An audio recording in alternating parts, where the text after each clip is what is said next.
بسم اللہ الرحمن الرحیم۔ میرا نام حبیب احمد ہے۔ اس ویڈیو میں آپ کے سامنے ایک حدیث قدسی بیان کرنے لگا ہوں،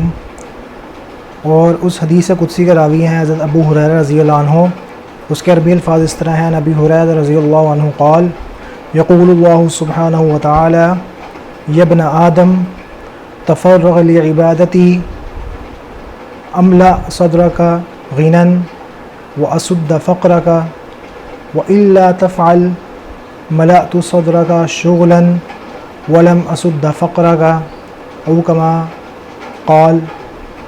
اس حدیث کا ترجمہ یہ ہے کہ حضرت ابو ہریرہ رضی اللہ عنہ سے روایت ہے، وہ بیان کرتے ہیں کہ اللہ تعالیٰ ارشاد فرماتے ہیں کہ اے آدم کی اولاد، میری عبادت کے لیے فارغ ہو جا، میں تیرے سینے کو استغنا سے بھر دوں گا اور میں تیرے فقر کو بند کر دوں گا، تیرے فقر کو دور کر دوں گا، اور اگر تو نے ایسا نہ کیا تو میں تیرے سینے کو مشغولیات سے، بہت سارے کاموں سے بھر دوں گا اور تیرے فقر کو بھی تجھ سے دور نہیں کروں گا۔ اس حدیث کی تشریح یہ ہے کہ اللہ تعالیٰ نے جو پہلا جملہ ارشاد فرمایا کہ میری عبادت کے لیے فارغ ہو جا،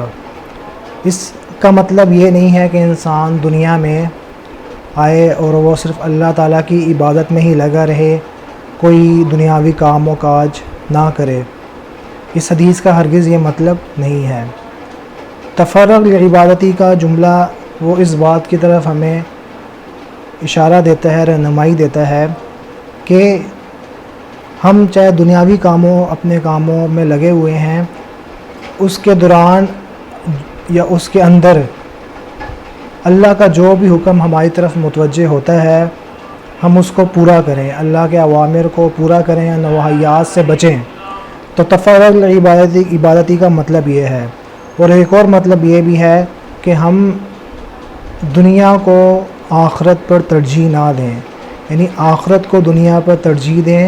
اور دنیا کو آخرت کے اوپر ترجیح نہ دیں۔ اگر ہم ایسا کریں گے تو اللہ تعالیٰ نے ہم سے دو چیزوں کا وعدہ کیا ہے کہ میں تو تمہیں جو ہے دو انعام دوں گا۔ نمبر ایک انعام یہ دوں گا کہ تمہارے دل کو میں استغنا سے بھر دوں گا، مطلب یہ ہے کہ تمہارے دل میں میری جو ہے وہ جتنا بھی میں نے تمہیں کچھ دیا ہوا ہے اس کے اوپر تمہارا دل راضی ہو جائے گا۔ اور دوسرا انعام یہ ہوگا کہ تمہارا جو مال ہوگا چاہے وہ تھوڑا ہی ہو، اس سے تمہیں کوئی نقصان نہیں ہوگا، بلکہ اسی مال کے اندر تمہارے جو ہے برکت دے دی جائے گی، جس سے تمہاری تمام ضروریات پوری ہو جائیں گی۔ لیکن اللہ تعالیٰ نے پھر آگے فرمایا کہ اگر تم ایسا نہیں کرو گے، یعنی دنیا کو ترجیح دو گے آخرت پر اور آخرت کو جو ہے بعد میں رکھو گے، دنیا کو پہلے رکھو گے، تو پھر دو میری طرف سے تمہیں سزائیں ملیں گی۔ ایک تو تمہارا جو دل ہوگا وہ دنیا میں بہت زیادہ میں مشغول کر دوں گا کہ تمہیں جو ہے میری عبادت کرنے کی فرصت ہی نہیں ملے گی، اور جو ہے نا دوسری سزا یہ دوں گا کہ تمہارا جو مال ہوگا اس کے اندر سے میں برکت کو ختم کر دوں گا۔